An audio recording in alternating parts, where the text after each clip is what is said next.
Good day, class. I am Mary Crystal Agladove, and for today's lesson, we will tackle about aligning assessments with instructional goals. But before we formally start our discussion, let's have first our learning objectives. At the end of the lesson, students will be able to understand why aligning assessments with instructional goal is essential. Second is to examine what a well-aligned assessments look like. Lastly, to know the benefit of course alignment in social studies. So why do I need to build alignment between assessment and learning outcomes? So let's start our discussion. Let us first define what is alignment. So, according to the Centers on Standards and Assessments Implementation of 2019 Part 1, alignment is the process of ensuring that the specified curriculum is consistent with enabling students to reach the milestones outlined in the standard. So, it is very important to align learning objectives with instructional strategies and also assessment. It is to ensure that everyone involved is aware of the expectations. So both the instructors and the students should have a consistent understanding of what is going to be taught and how it will be evaluated. So assessments, the learning objectives and the instructional strategies need to be aligned because they are all interconnected and work together to support effective learning, and also assessment should reveal how well students have learned what we want them to learn, while instruction ensures that they learn it. So for this to occur, assessments, learning objectives, and instructional strategies need to be closely aligned so they reinforce one another. Okay, so moving forward, why do I need to build alignment between assessment and learning outcomes? First, understanding purpose. So, to students, assessment is the main component of a course because it sends a message about what is important and where their time should be focused. So clearly defining your assessment and its relationship to your students' learning outcome is therefore very much helpful in ensuring students understand not just how the assessment fits into their learning, but how all the practices and the content you engage with assist them in achieving success in the course. And also building a clear alignment between your outcomes, your assessment, and practice, as well as clearly communicating this aligned to students, can build mutual clarity on the learning journey and lessen students' anxiety and questions. So, the role of assessment is to measure student attainment of the necessary skills and learning. So, being able to demonstrate this connection in class through the syllabus is very helpful in situating why you have made the assessment choices you have. Second is understanding student learning progression. Building alignment between assessment and learning outcomes also allows you to develop and communicate the pathway for students' learning progression. So it enables you to explain what knowledge and skills were expected on entry to the course and the knowledge and skills that will be developed throughout the course. As students move through a program, the sophistication and difficulty of the assessment choices you make should be increased. as you deepen your expectation of student learning and engagement with the material.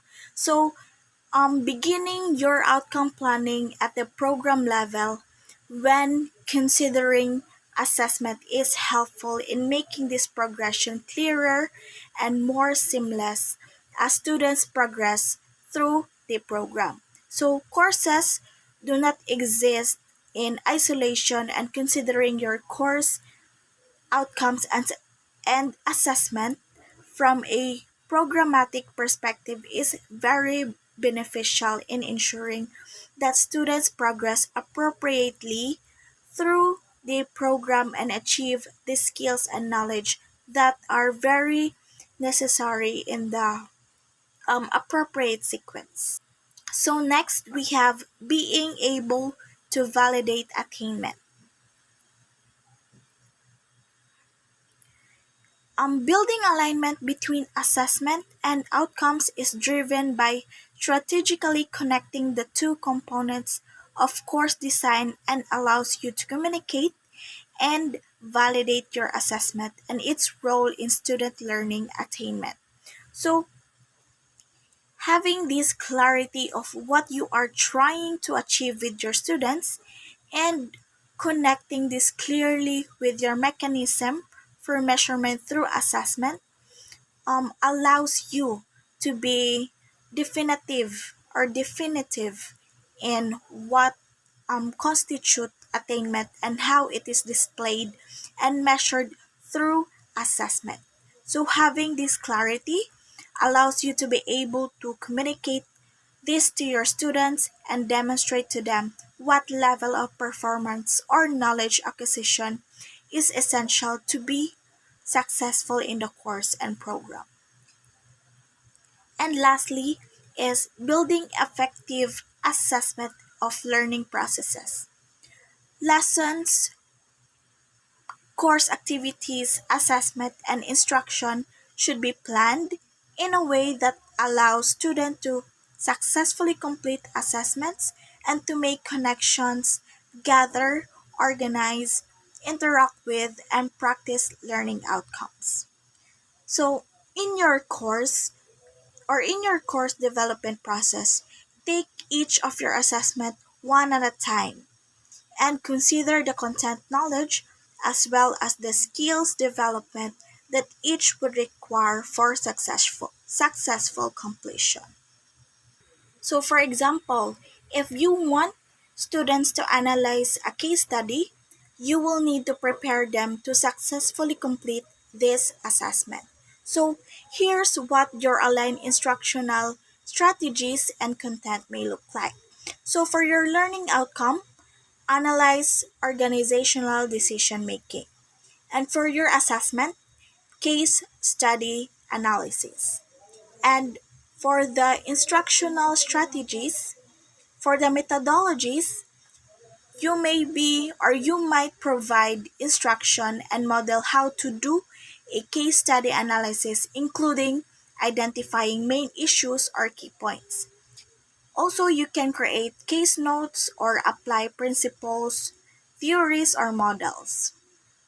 And for the activity, you can also make your students watch YouTube videos of real life cases with directive questions. You can also practice identifying main issues or key points in a case study through self assessments such as a multiple choice quizzes with instant feedback. And for your content and materials, reading support resources, textbooks is very much helpful. Also, the videos of real life cases in YouTube, the case studies from the library, or the template for the case analysis format.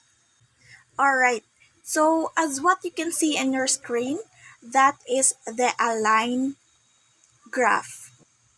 So there is a learning goals and objectives, and then feedback and assessment, and the teaching and learning activities. So alignment in teaching stems from the idea of backward planning. So backward planning. So, beginning with the end goal and working backwards from there. So, first, instructors outline learning goals from the program and then create assessments based on the learning objectives. So, the skills and the knowledge are demonstrated at the end with criteria that was established at the beginning. So that is the backward planning. So both students and teachers will experience greater success in the program if they know where they are headed. So both the students and the teachers are guided. And evaluations are used in a course to measure whether students have achieved the learning objectives. So, it is the responsibility of the teacher to ensure the students have thorough understanding of the material taught. And also it can be gauged by those evaluation. The success criteria and teaching strategies need to be aligned with those assessments in order for the teacher to accurately evaluate the knowledge of the student. Alright, so moving on. To ensure that these components of your course are aligned, ask yourself the following questions. What are the learning goals? What objectives do you want students to be able to reach by the end of this course? What kind of assessment will there be? How will I ensure that my students can demonstrate the learning goals that I have outlined? What strategies can I implement to support students' understanding? What activities can the students perform to prepare them for evaluation? So to make sure that your components or the course components is aligned, you must reflect on these questions. Alright, so aside from that, we may encounter challenges in aligning our assessment. So the first challenge is planning for assessment alignment can be difficult, especially when no neat and mutually exclusive relationship exists between individual learning outcomes and particular assessment tasks. Second, you will need to be clear about the weightings of each assessment so that students can allocate their time and effort appropriately. And lastly, each assessment need to have the appropriate degree of complexity to ensure the students are learning at the level expected of them. Okay, so question. What if the components of a course are misaligned? So what do you do? Okay, so consider these two scenarios. First, your objectives is for students to learn to apply analytical skills, but your assessment measures only factual recall. Consequently, students hone their analytical skills and are frustrated that the exam does not measure what they learn. Second scenario, your assessment measures students' ability to compare and critique the arguments of different authors, but your instructional strategies focus entirely on summarizing the arguments of different authors. So, consequently, the students do not learn or practice the skills of comparison and evaluation that will be assessed. Alright, so how do I build alignment between assessment and learning outcomes? The first one we have is considering stage of learning. So the first thing that needs to be considered is where students are there in their learning stage in the program. So you must ask yourself, where are your students in their program? What learning needs to take place in order for them to move on in the program? What assessment is relevant to measure this learning? So by questioning this will be able you or this enables you to start with a sense of where you can work in relation to your outcomes and the aligned assessment you choose. Second, outline your goals. What are the goals that you have for your students and their learning? As when considering developing outcomes, this is your starting place. So, how do students need to progress in this course to meet course level skills and knowledge acquisition and continue on in the program? Third is determine how attainment can be demonstrated. So once you have determined how students need to develop, you can now begin considering what they need to do to demonstrate it. What they need to do to demonstrate the development. So which is where we should consider our assessment tools. So what do students need to do to show me that they have achieved this outcome? So when you are considering this, you should consider it from both formative and summative perspective. So what does attainment of the overall course outcome look like and how can you develop meaningful formative assessment moments for students to understand their progression also. Next is define what performance looks like. So the next step is to consider what the necessary performance looks like and how to observe and measure it. This is where assessment choice becomes clearer and you will begin to have a sense of the nature of the assessment tools that fit with your outcomes and students' learning progression. So at this stage, you could look at performance through different lenses. So, what would it look like to exceed expectations, meet expectation, or not meet expectations? Defining each of these is helpful to build clarity for your students. Next one, we have the role of rubrics. Building rubrics that clearly shows what attainment looks like and can be used to grade assessment or grade assignment also are useful tools for building clarity and allowing students to measure their own progress and making this available for students while they are engaging with assessment is very much important in offering this clarity and allowing students the ability to consider measurements when performing the assessment.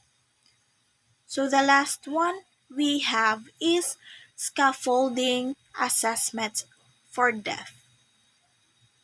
So to assist with student development through formative feedback, consider scaffolding a large piece of assessment across the course. So in breaking a large piece of assessment down into a number of deliverables across the term, students build towards a final project with a clear learning pathway. Again,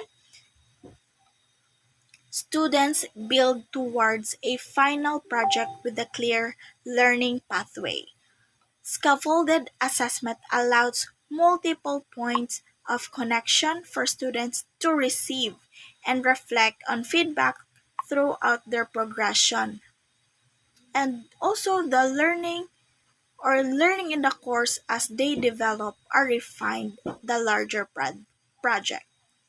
Scaffolded assessment have the added benefit of developing students' time management skills and promote academic integrity through refining and developing a, a multi-stage project.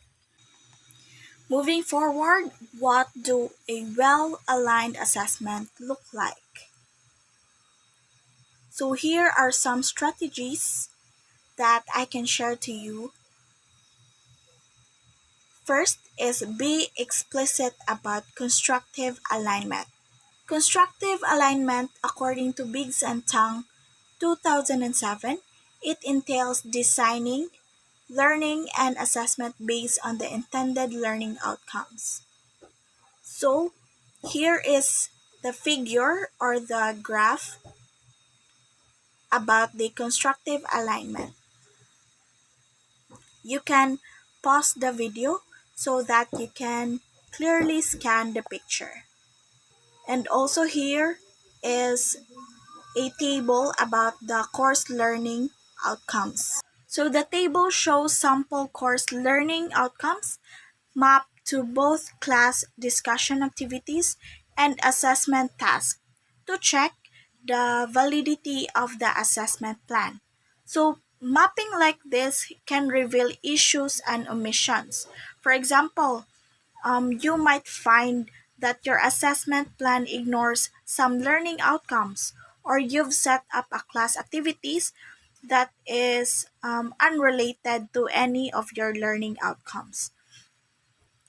And once you've mapped a course like this, you might need to reframe the learning outcomes themselves so that they are more clearly require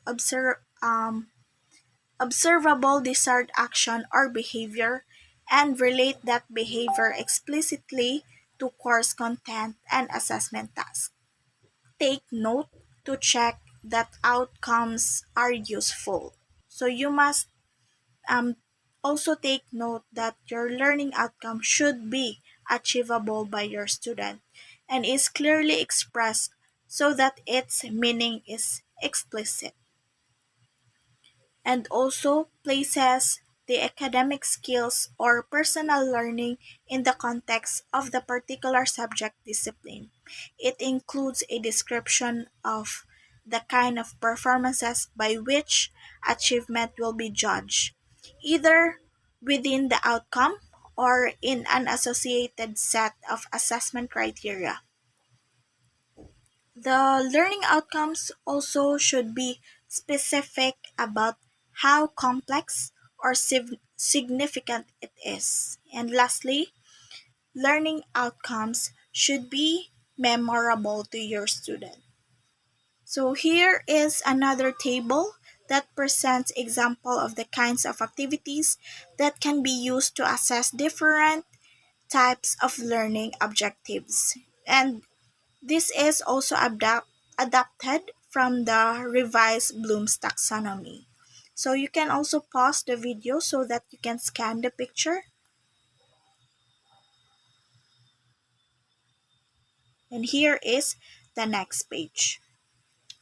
This table does not list all the possible examples of the appropriate assessment, but you can develop and use other assessments also, just to make sure that they are aligned with your learning objectives and your instructional strategies. Okay? Alright, so we are now on the last part of our lesson, and that is the benefit of aligning assessments with instructional goals. So the first benefit that we have is students are able to focus on the learning objectives and demonstrate the specific skill required during evaluation. Second, feedback given to the students is directly related to the success criteria associated with the specific learning goal, which propels them in the right direction to succeed. Third, you can plan tasks and activities based specifically on the learning objectives and weigh them according to their relevancy. The next one we have is the alignment framework can be used not only to develop success criteria for the learning objectives, but also to engage a discussion on the effectiveness of the program as a whole. So the last benefit is the consistent evaluation of courses at a program levels allow continual growth benefiting larger groups of students, employers, and professional bodies. So, to end our discussion today, I will leave you a quote by Hubert Humphrey. The road to freedom, here and everywhere on earth, begins in the classroom. That would be all, and thank you so much for listening.